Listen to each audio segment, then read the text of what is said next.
Hello, in this quick tutorial I will show you how to add sparkles to any image using PhotoDirector. Open the app, click on Edit, choose your image you would like to work with, and then you can find Effects here, then go to Live, and here choose Sparkle. You can choose from several types. Here we will be simple.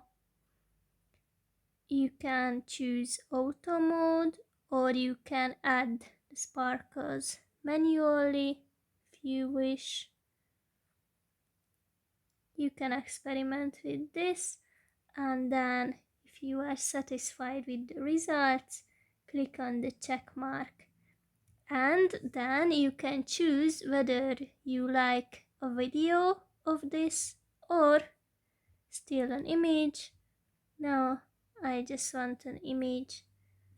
Then do not forget to save your file. Have a nice day.